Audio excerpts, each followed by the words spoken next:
Hello दोस्तों, CBSE update educator में आपका स्वागत है। चैनल पर नए हैं तो चैनल को सब्सक्राइब कर लीजिए, बेल आइकन दबा लीजिए, जिससे आने वाला हर नोटिफिकेशन आपको मिलता रहे। हम आपके लिए लेकर के आते हैं बीएड से संबंधित हर प्रकार की लेटेस्ट न्यूज और बीएड से संबंधित टॉप 75 क्वेश्चन की एमसीक्यू टेस्ट सीरीज एवं फाइल एवं assignment file, micro teaching, macro teaching assignment file, ठीक है ना, प्रोजेक्ट वर्क से संबंधित हर प्रकार की वीडियो इसी क्रम में हम आपके लिए लेकर आए हैं। राजा महेंद्र प्रताप सिंह राज्य विश्वविद्यालय अलीगढ़, ठीक है। बीएड फर्स्ट सेमेस्टर एग्जाम 2023-24 पाठ्यचर्या में भाषा यानी एक लैंग्वेज एकोस्टा करिकुलम BD 103 से संबंधित असाइनमेंट फाइल बनाने का सबसे सिंपल तरीका, सिर्फ 5 मिनट में असाइनमेंट फाइल बनाएं, ठीक है ना। आप फाइल बनाना चाहते हो तो कैसे फाइल बनाएंगे, बिल्कुल सिंपल तरीका, बिल्कुल आसान तरीका, ठीक है ना। सिर्फ 5 मिनट में फाइल बनाना सीख जाएंगे कैसे बनानी है। पूरी जानकारी के लिए वीडियो की PDF पाने के लिए आपको क्या करना है, वीडियो को अंत तक बने रहना है, ठीक है ना, ठीक है ना। अगर आपको किसी प्रकार की कोई समस्या है, कोई दिक्कत है, कोई परेशानी है ना, आप नहीं बना पा रहे, प्रॉब्लम आ रही है, तो आप इस नंबर पे संपर्क भी कर सकते हैं, ठीक है। हमारा नंबर है 971981 ठीक 8152 और आपका 79, ये हमारा नंबर है, ठीक है ना। इनबॉक्स में मैसेज कर सकते हैं, बशर्ते अगर आपको PDF या किसी प्रकार की कोई प्रॉब्लम है, ठीक है ना, तो ये हमारा नंबर है, ठीक। चलो हम वीडियो की शुरुआत करते हैं बिना समय के। असाइनमेंट फाइल कैसे 5 मिनट में तैयार करते हैं, हम आपको एक डेमो दिखाते हैं। उसके बाद आपके जो भी सवाल जवाब होंगे वो एकदम, ठीक है ना, ख़त्म हो जाएंगे।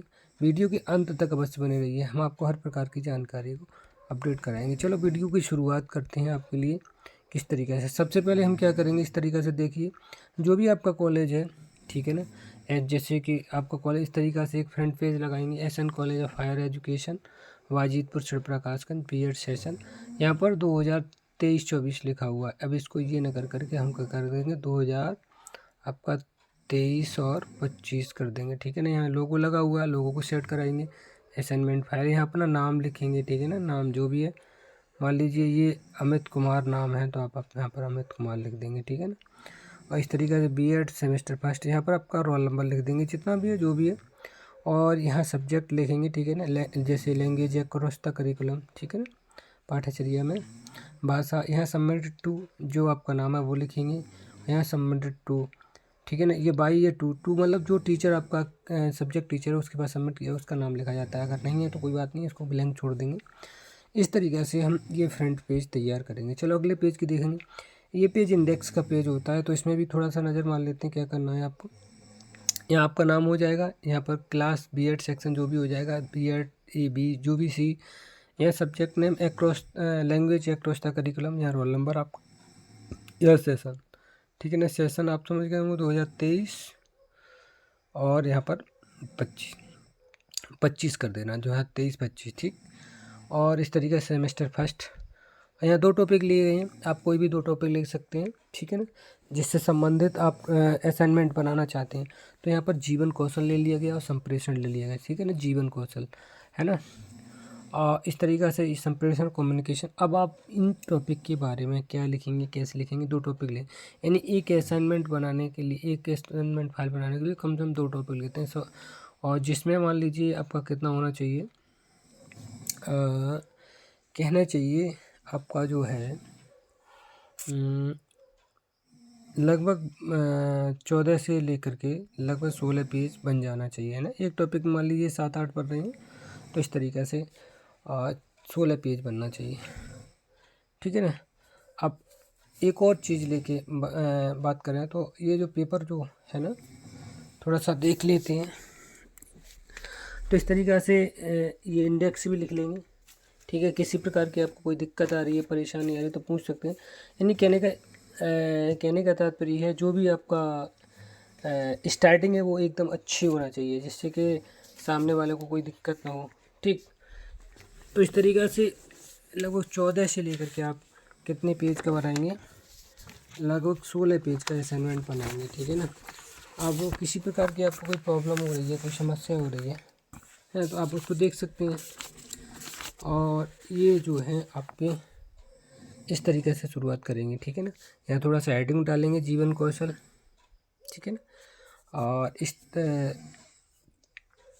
जीवन कौशल डाल दिया, ये इस तरीके। अब यहाँ से संबंधित जीवन कौशल का अर्थ क्या होता है, यहाँ अर्थ बताया गया है ना। विश्व स्वास्थ्य संगठन WHO के द्वारा उन्होंने अपने विश्व जीवन कौशल क्या होता है उसके बारे में बताया। जीवन कौशल के अर्थ में मनोवैज्ञानिक क्षमताएं जिसमें अनुकूलित और सकारात्मक व्यवहार आते हैं, जिसमें कोई व्यक्ति अपने प्रतिदिन के जीवन में आने वाली चुनौतियों एवं आवश्यकताओं के प्रभावी ढंग से समायोजित करने में सक्षम है।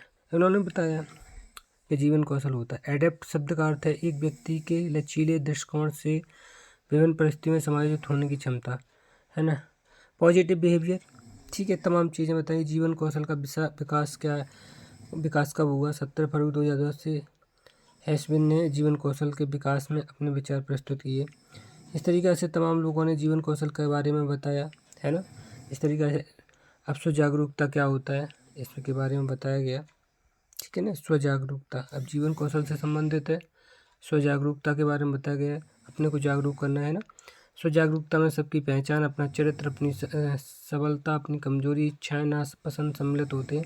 स्व जागरूकता का विकास हमारी पहचान को बचाने में सहायता करता है, लेकिन जब हम तनाव या दूसरों द्वारा दबाव महसूस करते हैं तब अक्सर प्रभावी संप्रेषण और पारस्परिक संबंध के साथ साथ लोगों के साथ सहानुभूति पर भी प्रभाव पड़ता है।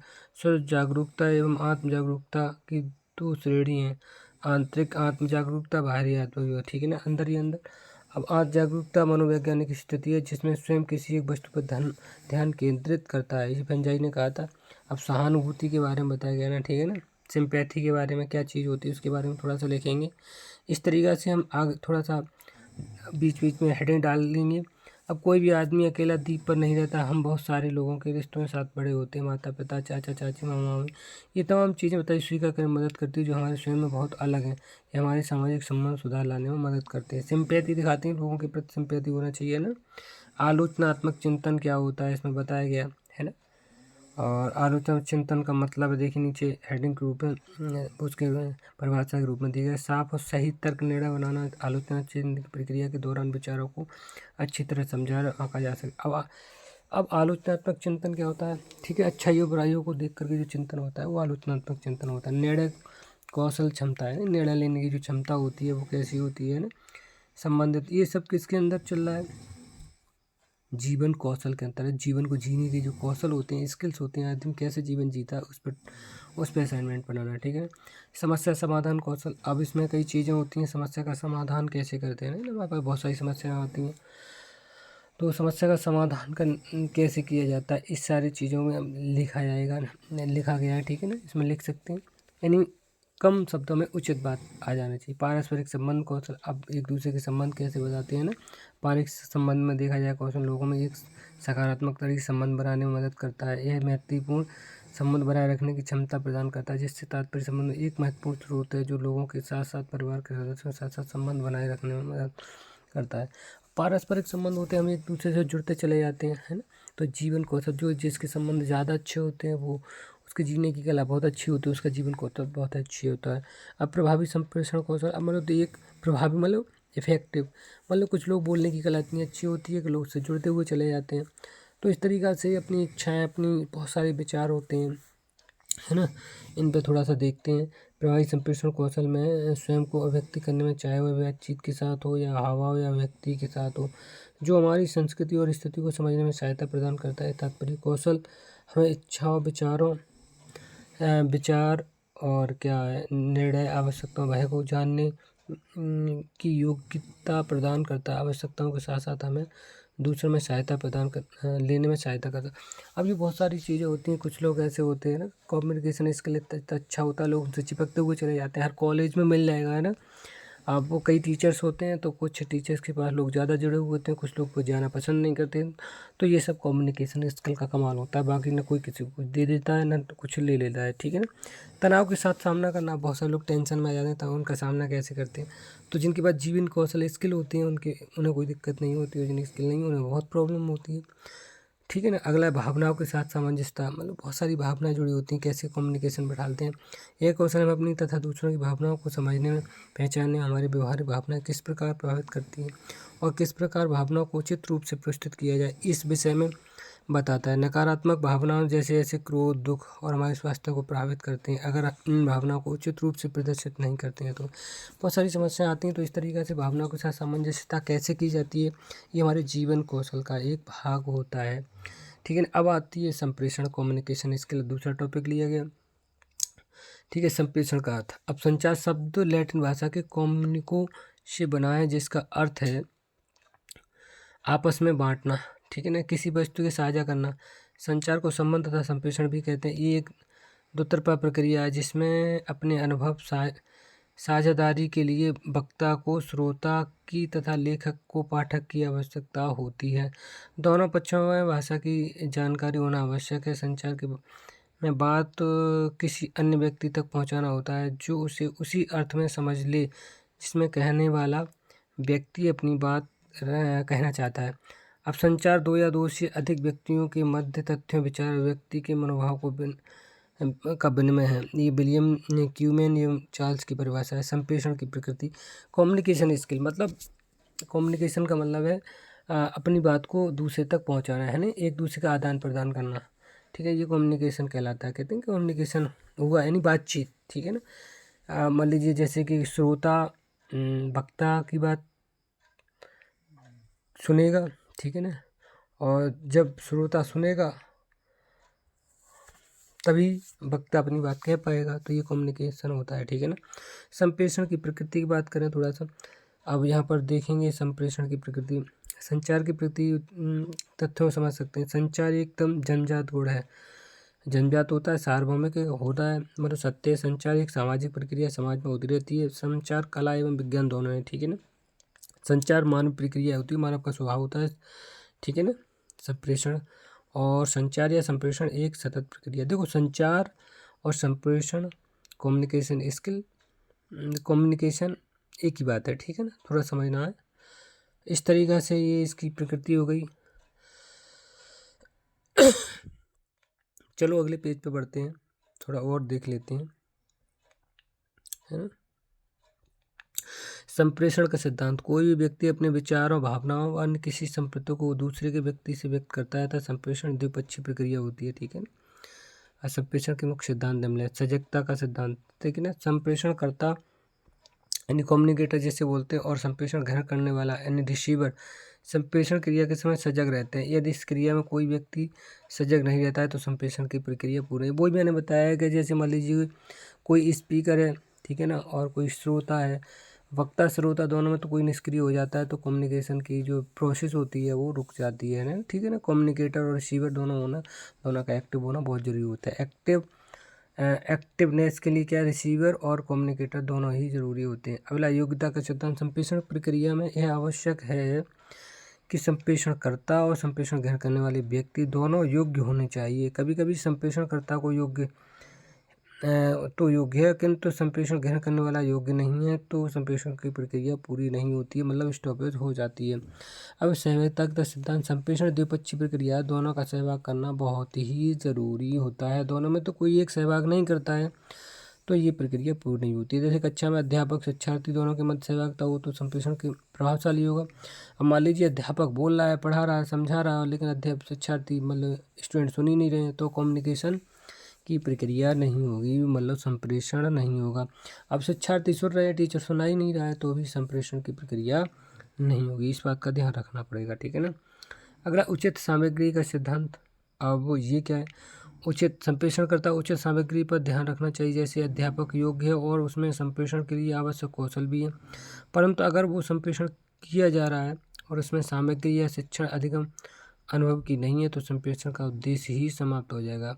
मतलब कोई टॉपिक दिया गया, टॉपिक सेट, जैसे क्लास मान लीजिए साइंस की चल रही है, ऐसे समझ लीजिए, और वहाँ कोई अध्यापक आकर के, ठीक है ना, उर्दू की बात करता है, तो समझ लीजिए कम्युनिकेशन की प्रक्रिया जो है कैसी हो जाएगी, रुक जाएगी। मतलब उचित सामग्री होना जरूरी है। कंटेंट किसका होना चाहिए, कंटेंट जो है साइंस की कहलाता है, तो साइंस का ही कंटेंट पढ़ाया जाना चाहिए, तब बच्चे उसको अच्छे तरीक़े से सुनेंगे, समझेंगे। अगर उर्दू की क्लास है तो उर्दू ही, हिंदी की क्लास है तो हिंदी पढ़ाया जाना चाहिए।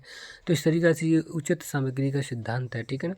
संप्रेषण माध्यम का सिद्धांत, अब ये अगर संप्रेषण माध्यम का सिद्धांत समझिए बात के लिए, अब संप्रेषण माध्यम एक संप्रेषणकर्ता और ग्राहक के बीच संप्रेषण की कड़ी को जोड़ने के लिए केबिन एक माध्यम होता है। जैसे दो ध्रुवों के बीच विद्युत धारा को प्रवाहित करने के लिए जो कार्य तार द्वारा किया जाता है वही भूमिका संप्रेषण माध्यम द्वारा निभाई जाती है।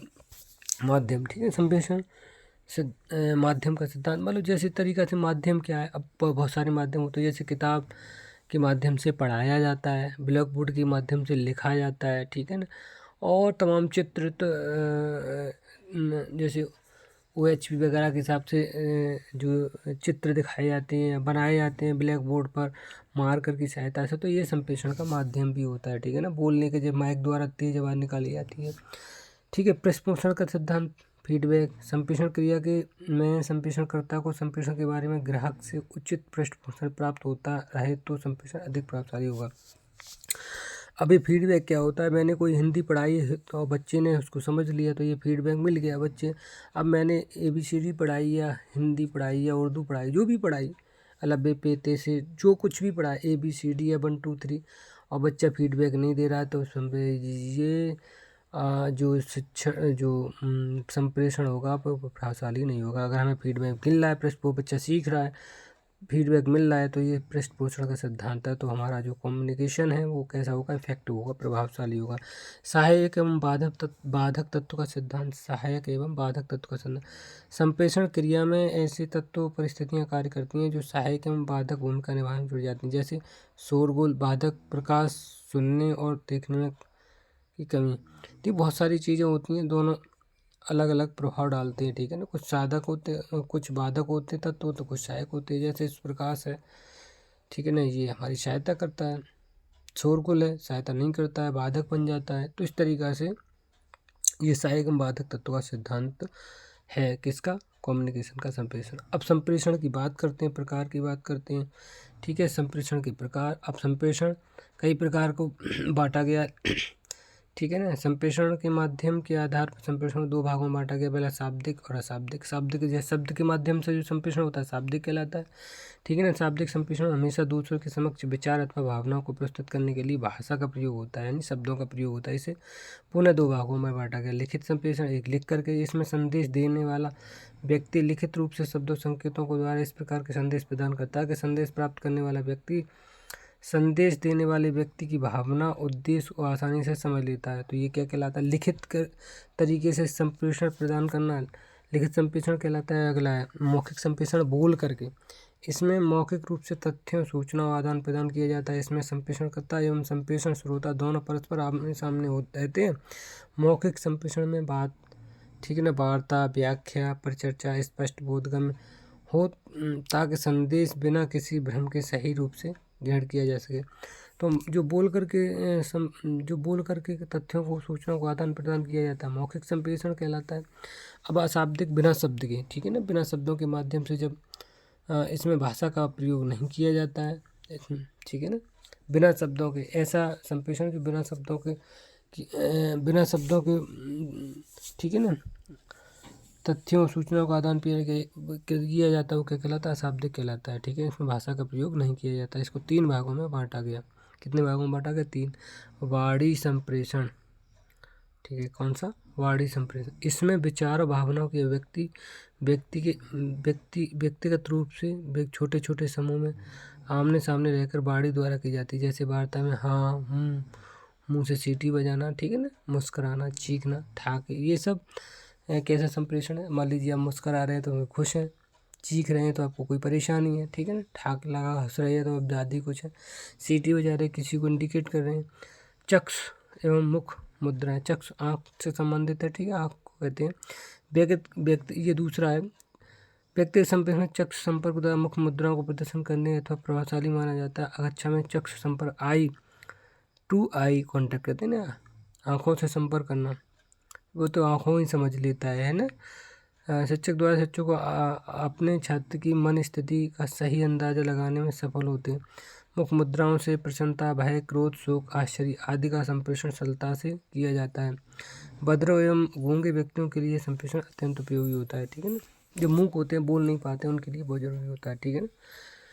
आँखों में इशारा करके हम इस चीज़ को, इसमें बोलते कुछ नहीं है, दूसरा स्पर्श संपर्क, इसमें स्पर्श को ही संप्रेषण मुख्य रूप माध्यम बनाया गया है। दृष्टिहीन व्यक्तियों छात्रों के लिए स्पर्श एक बहुत बड़ा वरदान है, ठीक है ना। कुछ लोग पंच कर देते, कुछ लोग पुश करते हैं, पानी वगैरह, इस प्रकार का संप्रेषण है। ये स्पर्श संपर्क संप्रेषण है जिसमें शब्दों का यूज नहीं किया जाता। इस तरीके से संप्रेषण की बातचीत। संप्रेषण के घटक 3 घटक होते हैं। प्रेषक, प्रेषक कौन होता है, ठीक है ना। प्रेषक कोई भी व्यक्ति संप्रेषक से, कोई भी संप्रेषण प्रेषक से शुरू होता है जिसके पास कोई चिंतन या विचार होता है। यह विचार ऐसे इनकोड किया जाता है जिसका अर्थ प्रेषक और प्राप्तकर्ता अच्छी प्रकार समझ सकें। इनकोडिंग संदेश को मुख्य 4 बातें प्रभावित करती हैं: कौशल, दृष्टिकोण, ज्ञान और सामाजिक सांस्कृतिक प्रणाली।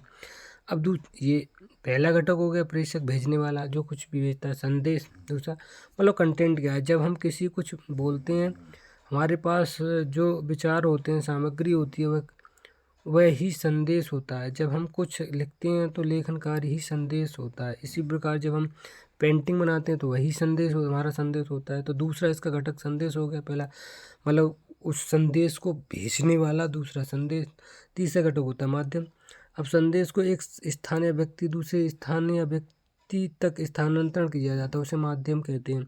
इस प्रकार इस माध्यम या चैनल का चयन प्रेषक ही करता है। यह माध्यम या चैनल प्रेषक और प्राप्तकर्ता को जोड़ता है, ठीक है ना। ये दोनों को, प्रेषक और प्राप्तकर्ता को जोड़ने का जो काम करता है संदेश पहुंचाने के लिए, वो माध्यम कहलाता है, ठीक है ना।